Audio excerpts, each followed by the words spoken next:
থালাপতি বিজয়ের শেষ সিনেমাটি দেখে নিলাম। দ্য গড মানে the greatest of all time. 5ই সেপ্টেম্বর সারা বিশ্বব্যাপী প্রায় 5000-এরও বেশি স্ক্রিনে এই দ্য গড সিনেমাটি মুক্তি পেয়েছে।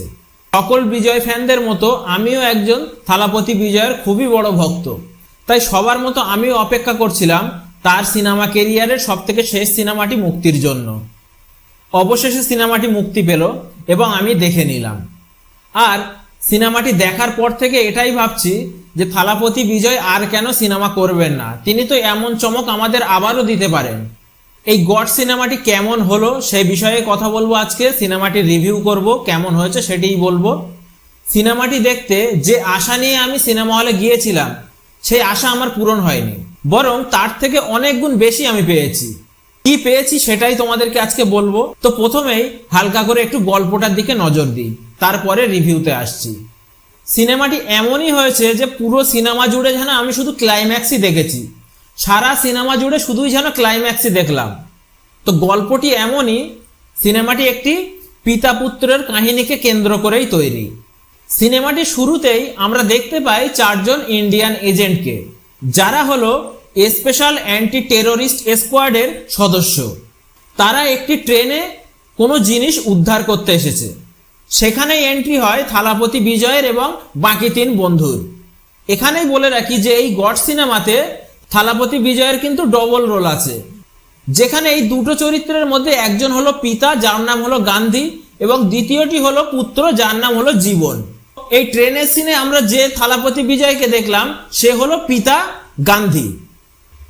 এই ট্রেনের মিশনটি কমপ্লিট হয়ে যাওয়ার পর গান্ধীর পরবর্তী মিশন পড়ে থাইল্যান্ডে, এবং যে কোনো কারণবশত গান্ধী তার পুত্র জীবন এবং তার স্ত্রী, যে কিনা দ্বিতীয়বার অন্তঃসত্ত্বা, তাকেও নিয়ে যেতে বাধ্য হয় থাইল্যান্ডে।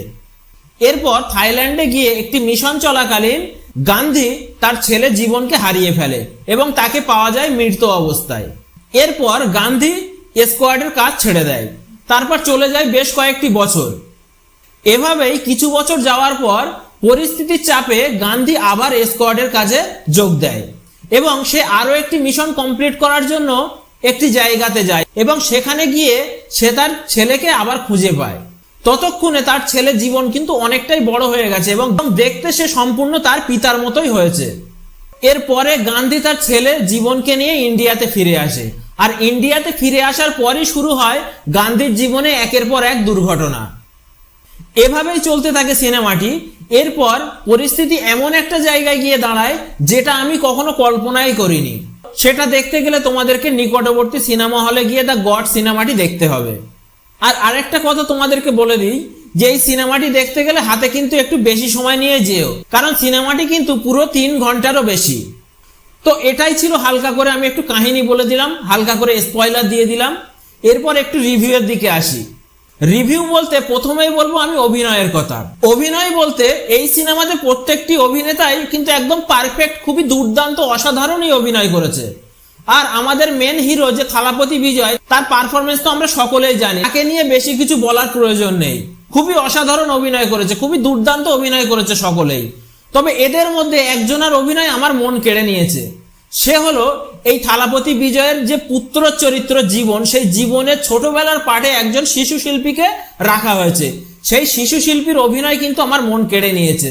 তাকে এমন কিছু পার্ট দেওয়া হয়েছে সিনেমাতে যেটি দেখে আমার কিন্তু চোখে প্রায় পানি এসে যাওয়ার মতোই অবস্থা হয়ে গেছে। তার অভিনয় দেখে সত্যিই তোমরা মুগ্ধ হবে। দ্বিতীয়ত হলো ছবির যিনি পরিচালক এবং লেখক মিস্টার ভেঙ্কট প্রভু, তাকে আমি বলবো জাস্ট অসাধারণ সিনেমা বানিয়েছে। কারণ সিনেমার গল্পটিকে তিনি যেভাবে সাজিয়েছেন, যেভাবে প্রতি মুহূর্তে তিনি টুইস্ট রেখেছেন একের পর এক, তাতে করে দর্শক এই লম্বা 3 ঘন্টা সময় কিভাবে কাটাবেন কেউ বুঝতে পারবে না। এমন ভাবে তিনি গল্পটাকে সাজিয়েছেন, প্রতিটা মুহূর্তে একের পর এক টুইস্ট, প্রতিটা মুহূর্তে একের পর এক টুইস্ট। আমি তো জাস্ট ভাবেইনি যে এমনটি হবে। সিনেমাটিতে বোঝাই মুশকিল এমন ভাবে সাজিয়েছে যে কে ভিলেন কে হিরো, কে ভালো কে খারাপ, সেটি কিন্তু আমাদের বুঝতে দেননি এই পরিচালক, এমন ভাবে সাজিয়েছেন সিনেমাটি। তৃতীয়ত হলো এই সিনেমার ভিএফএক্স। এই সিনেমার ভিএফএক্স ছিল একদম টপ লেভেলে, সেটি গানের ক্ষেত্রে বলো বা অ্যাকশন সিকোয়েন্সে বলো, বা বিজয় থালাপতির যে দুটো চরিত্র রয়েছে পিতা এবং পুত্র, তাদের যে একটা ইয়ং জেনারেশনের বিজয়কে দেখানো হয়েছে এবং একটা বুড়ো জেনারেশনের বিজয়কে দেখানো হয়েছে, তো দুজনের মধ্যে যে পার্থক্যটা দেখানো হয়েছে, বয়সের যে 20-25 বছরের যে পার্থক্যটা দেখানো হয়েছে, সেটা কিন্তু ভিএফএক্স এর জন্যই। আর সেইখানে কিন্তু ভিএফএক্স এর লেভেলটা আমার একদম টপ লেগেছে। যে ছেলের চরিত্রে যে বিজয়কে দেখিয়েছে, জীবনের চরিত্রে যে বিজয়কে দেখিয়েছে, তাকে দেখে তো কেউ ভাবতেই পারবে না যেটা অরিজিনালি বিজয়।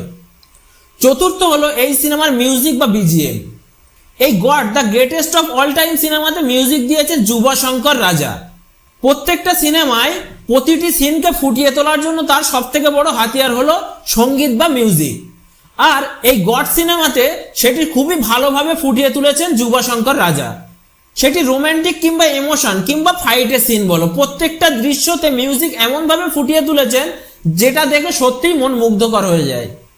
মেকার্সরা কিছুদিন আগে জানিয়েছিলেন যে সিনেমাটির ট্রেলার দেখে দর্শক বুঝতে পারবে না যে সিনেমাটিতে কি দেওয়া হয়েছে, দর্শকরা সিনেমাটির ট্রেলার দেখে বুঝতেই পারবে না সিনেমাটির ঘটনাটি কি।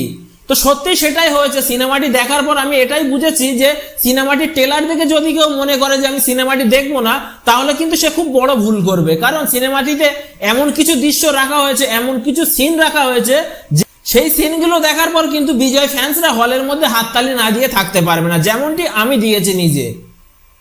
তো এই পিতা পুত্রের যুদ্ধে কে হবে ভিলেন, কে হবে হিরো, শেষ পর্যন্ত কে জিতবে, ছেলে বিজয় না বাবা বিজয়, সেটাই দেখতে গেলে তোমাদের যেতে হবে নিকটবর্তী সিনেমা হলে এবং গিয়ে দেখতে হবে the god greatest of all time সিনেমাটি। অবশেষে আমি এটাই বলবো, সিনেমাটি আমার খুবই ভালো লেগেছে। আমি যে আশা নিয়ে গিয়েছিলাম তার থেকে অনেক বেশি কিছু পেয়েছি সিনেমাটিতে। তোমরাও হলে যাও, গিয়ে দেখো। এবং আমি এই সিনেমাটি ভবিষ্যতে যদি সুযোগ পাই তাহলে আরো একবার দেখবো, কারণ সিনেমাটি আমার আইম্যাক্সে দেখার খুব ইচ্ছা ছিল। তো কোনো কারণবশত সিনেমাটির হিন্দি ভার্সন আমাদের ইন্ডিয়ান জাতীয় ন্যাশনাল চেন আইনক্স, পিভিআর, সিনেপ্লেক্সের মতো চেনগুলিতে এই সিনেমার হিন্দি ভার্সনকে মুক্তি দেওয়া হয়নি। কেন সেটা আমি জানি না, তবে যদি কোনোদিন আবার এই চেনগুলোতে মুক্তি পায় এই সিনেমাটি, তো আমি আবার চেষ্টা করব হলে গিয়ে সিনেমাটি দেখার। সিনেমাটি খুবই ভালো হয়েছে, সকলে হলে গিয়ে দেখো সিনেমাটি। না হলে পরে যখন তোমরা টিভিতে বা ওটিটিতে যখন বাড়িতে বসে সিনেমাটি দেখবে, তখন কিন্তু মনে মনে একটা আফসোস থেকেই যাবে যে সিনেমাটির আমরা মাল্টিপ্লেক্সের বা সিনেমা হলের মজা কিন্তু নিতে পারলাম না। আর যদি তোমরা থালাপতি বিজয়কে পছন্দ করো তাহলে তোমাদের জন্য তো খুশির খবর, এখানে থালাপতি বিজয়কে একদম ইয়ং চরিত্রে তোমরা দেখতে পাবে। একদম তার কেরিয়ারের শুরুর দিকে যেমন বিজয়কে আমরা দেখেছিলাম, সেই থালাপতি বিজয়কে কিন্তু আবার এই সিনেমাতেই তুলে আনা হয়েছে। আর আরো একটি গুঞ্জন শোনা যাচ্ছে যে এই সিনেমাটির পর নাকি থালাপতি বিজয় আর কোনো সিনেমা করবেন না। তা সেটি যদি সত্যি হয় তাহলে কিন্তু এই শেষবারের মতো আমরা থালাপতি বিজয়কে সিনেমা হলের পর্দায় দেখতে পেতে যাচ্ছি। তো সেই সুযোগটি কেউ হাতছাড়া না করে তাড়াতাড়ি চলে গিয়ে তোমরা সিনেমা হলে গিয়ে এই গড সিনেমাটি দেখে আসো। একটা ছোট্ট ইনফরমেশন দিই তোমাদের, যে এই সিনেমাতে কিন্তু মহেন্দ্র সিং ধোনিরও একটি ক্যামিও রয়েছে। মহেন্দ্র সিং ধোনিও কিন্তু এই সিনেমাতে অভিনয় করেছে। সেটি দেখার জন্য তোমাদের যেতে হবে সিনেমা হলে। সিনেমাটির শেষে কিন্তু এর পরবর্তী পার্টের জন্য ইঙ্গিত দেওয়া হয়েছে। তো এখন কথা হচ্ছে, যদি থালাপতি বিজয় এই সিনেমার পরে আর কোনো সিনেমা না করেন, তাহলে এই গ্রেটেস্ট অফ অল টাইম সিনেমার পরের পার্টগুলোতে কে অভিনয় করবে। তো আজকের ভিডিওটি এই পর্যন্তই ছিল। ভিডিওটিতে যদি কিছু ভালো লেগে থাকে বা যদি আমাকে কোনো প্রশ্ন করার থাকে তাহলে আমাকে কমেন্ট করতেই পারো। ধন্যবাদ।